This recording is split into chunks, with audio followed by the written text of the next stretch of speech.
नमस्कार, जय हिंद दोस्तों। मैं आप सभी का स्वागत करता हूं हमारे YouTube चैनल नॉलेज मंत्रा पे। आशा करता हूं कि आप सब बहुत अच्छे होंगे। आज हम बात करेंगे रिक्रूटमेंट इन ओडिशा पब्लिक सर्विस कमीशन में आए वैकेंसी के बारे में। यहाँ पे पोस्ट ग्रेजुएट टीचर्स के लिए वैकेंसी आई हुई है और आप इसमें देख सकते हैं टोटल नंबर ऑफ वैकेंसी जो है 139 है। तो हम लोग यहाँ पे इसके बारे में डिटेल में बात करेंगे, क्या है इसमें एग्ज़ाम पैटर्न, फिर important dates, detail notification, eligibility और कहाँ सेंटर पड़ेगा, वो सब के बारे में हम लोग डिस्कस करेंगे। सो इस वीडियो को स्किप बिल्कुल भी मत कीजिएगा, वीडियो को एंड तक देखिएगा। वीडियो शुरू करने से पहले मैं आप सभी को बता देना चाहता हूँ कि मेरा नाम ललित है। अगर आप मुझसे सोशल मीडिया पे कनेक्ट करना चाहते हैं तो लिंक डिस्क्रिप्शन में है। तो चलिए वीडियो को स्टार्ट करते हैं। अभी तक हमारे चैनल को सब्सक्राइब नहीं किया है तो सब्सक्राइब कर लीजिए और बेल आइकन को प्रेस कर लीजिए, इससे आगे भी नोटिफिकेशन आपको मिलते रहेंगे। चलिए वीडियो शुरू कर।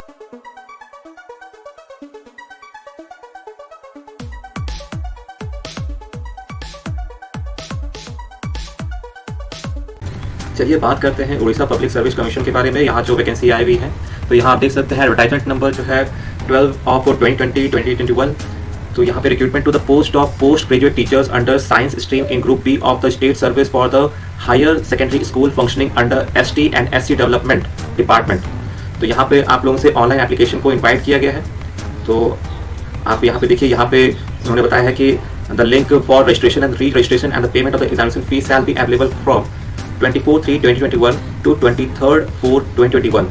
Note 30/4/2021 is the last date for the submission of the registration online registered online application for recruitment to 139 post of postgraduate teacher in Group B, state service under different stream as mentioned below under STSC Development Department in the pay band of 44,900 in level 10 of the cell 1.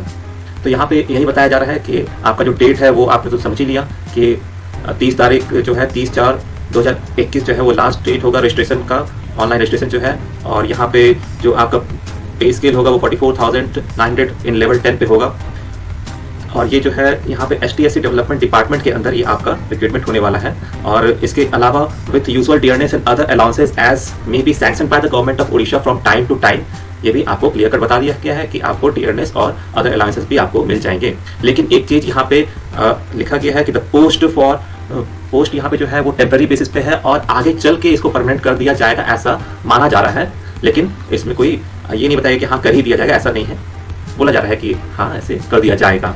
तो चलिए आगे बात करते हैं vacancy या positions जो है यहाँ पे। तो यहाँ पे आप देख सकते हैं कि यहाँ पे टोटल 139 वैकेंसीज है और इसमें आप देख सकते हैं physics, chemistry, geology, botany, mathematics, Odia, English. तो यहाँ पे इतने सारे सब्जेक्ट के लिए पोस्ट निकाले गए हैं। इन सब्जेक्ट्स के लिए टीचर उनको चाहिए। तो यहाँ आप देख सकते हैं 32 पोस्ट है फिजिक्स में, जिसमें कि 10 जनरल के हैं, SC के 4 हैं, ST के 8 हैं और PW के 1 हैं। उसके केमिस्ट्री में 23 हैं, जियोलॉजी में 14 हैं, बोटैनी में 11 है, मैथमेटिक्स में 21 है, उड़िया में 27 है, इंग्लिश में 21 है। तो टोटल मिला के 139 पोस्ट आ रहे हैं। Out of total 139 posts of the vacancy as mentioned above, 7 posts are reserved for the PWD candidates. PWD candidates के लिए 7 पोस्ट निकाले गए हैं, जिसमें कि उनको जो है परमानेंटली डिसेबल्ड जो होना चाहिए परसेंटेज वो 40% या फिर उससे ज़्यादा होना चाहिए। ठीक है, तो यहाँ पे आप देख सकते हैं PWD के लिए यहाँ पे जितने भी सब्जेक्ट है सब में एक वैकेंसी उन लोग के लिए पहले से कंफर्म है।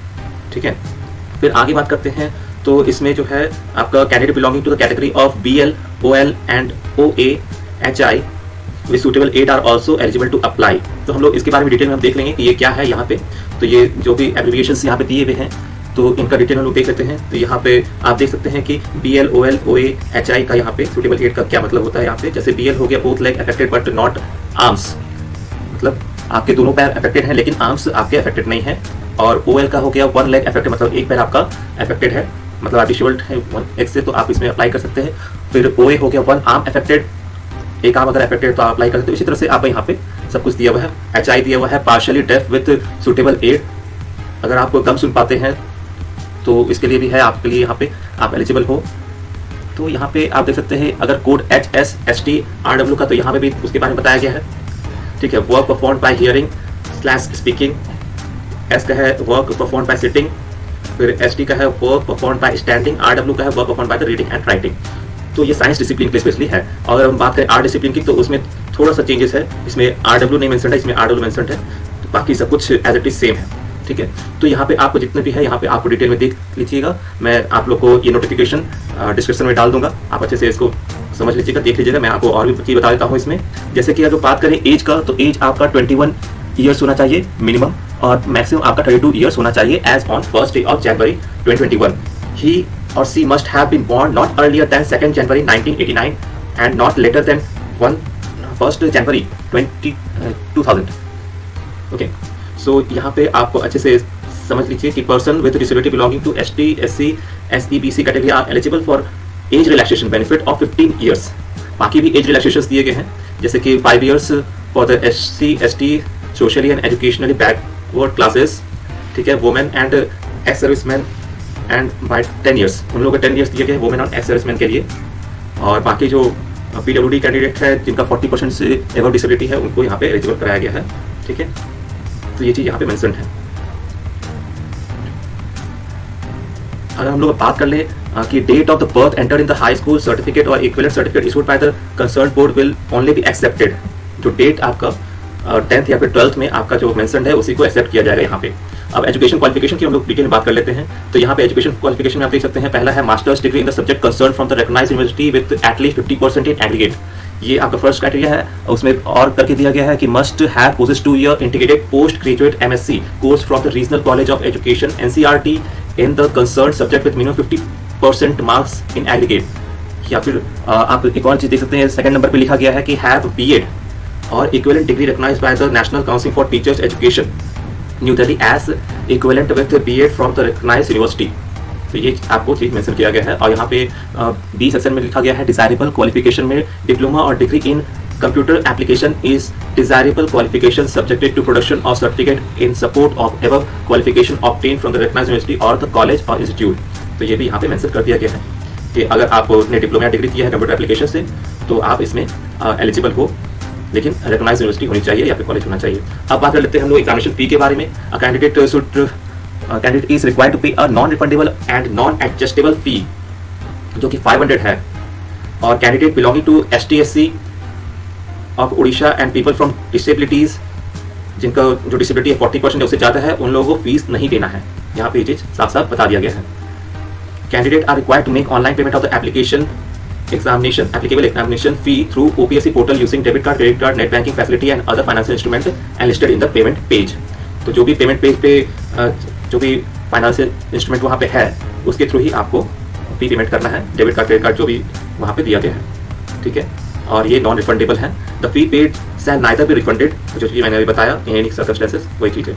प्लेस ऑफ द एग्जामिनेशन जो होगा, the written examination shall be held in Cuttack, it may also be held at Bhubaneswar, Balasore, Berhampur, Sambalpur depending on the number of candidate from the respective Jones.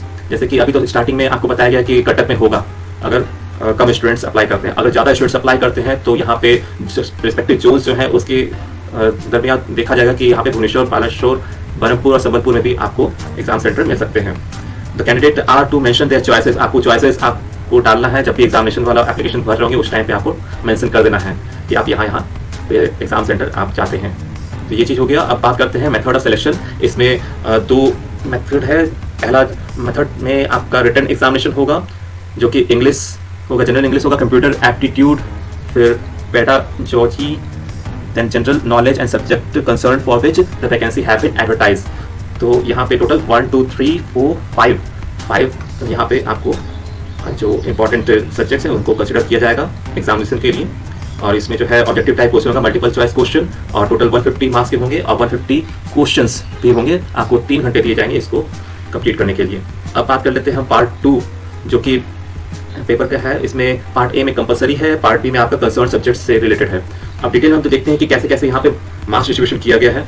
तो जनरल इंग्लिश जो होगा 20 मार्क्स का होगा, computer aptitude जो होगा वो 10 मार्क्स का होगा, पेडागॉजी जो होगा वो 10 मार्क्स के होंगे, देन जनरल नॉलेज जो होगा वो 10 मार्क्स का होगा, टोटल मिला के 50 मार्क्स का होगा। अब पार्ट बी का बात करें तो ये आपका 100 मार्क्स का होगा with 100 questions covering the syllabus prescribed for PG degree in the concern subject. ठीक है, the candidate who secure such minimum qualifying marks in the written examination may be fixed by the commission shall be called to appear as a viva voce test by the commission in order of merit normally equal to 3 times of their number of vacancy in the concerned subject or as the commission may determine on this behalf। तो अगर आप सबसे minimum marks लाते हैं तो आपका normalisation के लिए तो आगे जाएगा ही, और अगर आपको कमीशन सर्टन मेल या फिर आपको सर्टन थ्रू द कम्युनिकेशन आपको अगर बुलाती है तो आपको जाना हो सकता है। ऐसे यहाँ पे तो इसी तरह से इन लोग का प्रोसीजर है, आप इसको फॉलो करेंगे। तो इस तरह से आपको यहाँ पे सब कुछ डिटेल में बताया गया है। हम लोग आगे बात कर लेते हैं एलिजिबिलिटी कंडीशंस में कि आपको candidate should be citizen of India, उनको स्पीक और राइट और रीड करना जो है वो उड़िया आना चाहिए, ये स्पेशली यहाँ पे मेंशन किया गया है। और जो middle school examination Odia subject होना चाहिए, जब मिडिल स्कूल एग्जामिनेशन उन्होंने पास किया हो। हाई स्कूल में भी आपका उड़िया सब्जेक्ट होना चाहिए, तो इस तरह से आपका यहाँ पे मेंशन है। तो यहाँ पे और भी चीज़ है, जैसे कि candidate who have more than 1 spouse living, जैसे कि अगर वाइफ है या फिर हस्बैंड है मोर देन 1 है तो उन लोग को एलिजिबल नहीं माना जाएगा इस पोस्ट के लिए। गवर्नमेंट स्टेट गवर्नमेंट के अंदर में ये सब एग्जेम्प्टेड है, ठीक है। और अगर आप गवर्नमेंट सर्वेंट पहले से हैं टेम्पररी बेसिस या परमानेंट बेसिस पे, तो आपको नो ऑब्जेक्शन सर्टिफिकेट आपको दिखाना पड़ेगा, issued by the competent authority during the document verification के टाइम पे, ठीक है। तो if a candidate has at any time been depart for, जैसे कि आपको कभी भी एग्जाम हुआ है या फिर आपको पहले सर्विस कर रहे थे उड़ीसा पब्लिक सर्विस कमीशन के अंदर या फिर यूपीएससी के अंदर, और अपीयरिंग आपको पहले एग्जाम सब हुआ है, तो उस टाइम पे अगर आपको डिपार्ट कर दिया गया है तो आप यहाँ पे एलिजिबल नहीं है। ये साथ सब यहाँ पे लिख दिया गया है। Candidate who claim changes in their name after passing the high school certificate examination, जैसे कि आप हाई स्कूल एग्जामिनेशन पास कर रहे थे, उस टाइम जो आपका नाम था उसके बाद फिर आपने अपना नाम चेंज करवाया, तो वहाँ आपने जो पब्लिकेशन जो फर्निश्ड कॉपी होगा वो आपको लेके आना पड़ा, जो आपने न्यूज़पेपर में पब्लिश करवाया होगा, तो वो एक इसका जेरॉक्स एक साथ में रख लीजिएगा जब आपने नाम चेंज करवाया होगा, ठीक है। Only those candidate who fulfil the requisite qualification, जो भी स्टूडेंट यहाँ पे फुलफिल करते हैं क्वालिफिकेशन जो और एज लिमिट, वही लोग यहाँ पे फॉर्म भरें, ठीक है, क्लोजिंग डेट से पहले। तो यहाँ पे चीज मेंशन कर दिया गया है। और अगर आप फुलफिल नहीं करते हैं क्राइटेरिया को तो आप फॉर्म ना भरें, क्योंकि आप लोग को पहले ही अगर यहाँ पे इनकम्प्लीट आपको एप्लीकेशन भी उन लोग को मिलता है तो वो आपका रिजेक्ट हो जाएगा। तो यहाँ पे कुछ इंपॉर्टेंट नोटिफिकेशन लोगों की तरफ से दिया गया है। Admission to the written examination viva test will be provisional if on verification at any stage or before or after the examination viva test is found that a candidate does not fulfill the criteria, eligibility criteria, his or her candidate will be liable to rejection। तो आपका जो है किसी भी stage पे अगर पाया जाता है कि आप एलिजिबिलिटी क्राइटेरिया फुलफिल नहीं करते तो आपको वहीं पे रिजेक्ट कर दिया जाएगा, और कमीशन का डिसीजन इंपॉर्टेंट है, ठीक है। और इसमें आप देख सकते हैं कि community caste status once mentioned by the candidate under the appropriate box of online application form will be debarred as final and the same shall not be changed subsequently under any circumstances, ठीक है। तो यहाँ पे सब कुछ पहले से बता दिया है कि आप एक बार अगर अपना कास्ट वाला जो भी फॉर्म में आप भर रहे हैं एक बार आपने भर दिया तो उसको आप दोबारा चेंज नहीं कर सकते, ठीक है। तो ये सब कुछ है। और उसके बाद डॉक्यूमेंट्स टू बी अटैच, क्या क्या डॉक्यूमेंट्स आपको अटैच करना है, जैसे कि पहला चीज है आपका HSC और equivalent certificate in support of declaration of age, जैसे कि 10th का आपका जो हो गया, जो 10th में आपको जो सर्टिफिकेट मिला है तो उसमें आपका एज डिक्लेरेशन होगा, वो आपको अटैच करना है। मास्टर्स डिग्री सर्टिफिकेट जो आपको यूनिवर्सिटी से दिया गया वो अटैच करना है। बीएड और equivalent degree recognised by the national council for teachers education new Delhi as equivalent with the BEd from the recognised university, तो आपका बीएड का भी इसमें आपको अटैच करना है कि आपने क्वालिफाई किया हुआ है। डिप्लोमा और degree in the computer application उसका अगर आपने किया है तो आप वो भी अटैच कर सकते हैं। Marksheet in support of the master's degree और the BEd issued by the concern university, वो भी मार्कशीट भी आपको डालना है। Document indicating the recognition of the BEd institute of college by the NCTE, इसको भी आपको अटैच करना है। तो इसमें करना क्या है, आपको सिग्नेचर डालना है और आपको डेट भी मेंशन करना है जिस डेट में आप वहाँ पे साइन कर रहे हैं, ठीक है। और इसका आपको जेरॉक्स कॉपी सबमिट करने के लिए बोला गया है, ठीक है। उसके बाद कुछ नोट में दिया गया है कि candidate who have not awarded percentage of marks but only grade marks should along with their application produce the conversion certificate, जैसे कि कन्वर्शन सर्टिफिकेट बताते हैं ना, आपका जो ग्रेड का CGPA आया तो आप उसको परसेंटेज में करवाते हो तो यूनिवर्सिटी आपको देगी और उसको आपको यहाँ पे लेके आना होगा, नहीं तो फिर आपका एप्लीकेशन जो है रिजेक्ट हो सकता है। यहाँ पे साफ साफ बता दिया गया है। While filling up the marks in the online application form, the candidate has to mention the actual marks secured by him or her in each semester or annual examination in the master's degree और the BEd में जितना भी आपको marks आया है तो हर semester का आपको यहाँ पे अच्छे से फॉर्म में बताना है, ठीक है। तो ये सब कुछ फिल करना होगा। फिर टू रिसेंट साइड फोटोग्राफ जो होगा वो आपको यहाँ पे लगाना होगा ऑनलाइन एप्लीकेशन फॉर्म में। तो यही सब कुछ आपका है, मैं आपको लिंक दे दूँगा इसका एप्लीकेशन फॉर्म का, आप देख लीजिए इसको, ठीक है। और यही सब कुछ इसमें मेंशन्ड है। Ground of rejection of the application ये भी आप अच्छे से देख लीजिएगा, जिसमें कि इनकम्प्लीट ऑनलाइन एप्लीकेशन हो गया, non submission of the hard copy of online application form at the time of the verification of original document हो गया। तो ये सबको आपको ध्यान से देख के पढ़ना है, पढ़ के फिर भरना है। उससे पहले आप थोड़ा सा ध्यान दे दें ताकि आगे आपको कोई दिक्कत ना आए। और किस तरह से आपको अप्लाई करना है तो आप ये देख सकते हैं, candidate must go to the online, आपको ऑनलाइन जाके एडवर्टाइजमेंट पहले एक बार देख लेना है, उसके बाद फिर फॉर्म फिलअप करना है। और फॉर्म जहाँ से आपको मिलेगा वो http://opsc.government.in करके आपको वेबसाइट है, जिसको आप ऑन करके वहाँ पे आप भर सकते हैं। Application receive through any other mode, उसको एक्सेप्ट नहीं किया जाएगा। Before filling up the online application form the candidate must go through detail instruction available at the OPSC portal. यहाँ पे OPSC पोर्टल पे सबसे पहले जाने के लिए ही बोला जा रहा है, उसके बाद आप फॉर्म भरें। यहाँ पे साफ साफ दिया गया है, before filling up the information ensure that the accurate information is fed, for edit option is limited, no confirmation, there is no scope for further edit even if wrongful entry has been made while filling up the application. ये चीज़ यहाँ पे साफ साफ बोल दी है कि आप एक बार गलती से भर देते हो कुछ तो एडिट करने के चांसेस आपको नहीं मिलेंगे, ठीक है। तो यही सब कुछ यहाँ पे इस नोटिफिकेशन में है, आपको इसको देख लीजिए। और आपके लिए जो है फैसिलिटेशन काउंटर जो है यहाँ पे, वो भी आपको टेलीफोन नंबर दे दिया गया है। कोई भी दिक्कत हो तो आप इस पर कॉन्टैक्ट कर सकते हैं, ठीक है। कोई भी एनी गाइडेंस या फिर इन्फॉर्मेशन के बारे में तो आप यहाँ पे कॉन्टैक्ट कर सकते हैं in the given day, working day, जो कि टाइम है 10:30 AM to 1:30 PM and 2 PM to 5 PM इस बीच में, ठीक है। तो आप यहाँ पे देख लीजिए कि इस सबमिशन ऑफ ऑनलाइन रजिस्ट्रेशन ये सब कुछ आपको डिटेल में यहाँ पे दे दिया गया है, तो आप इसको देख लीजिएगा। चलिए वीडियो को एंड करता हूँ। आशा करता हूँ कि आप लोग बहुत अच्छे से समझ गए होंगे। Thank you.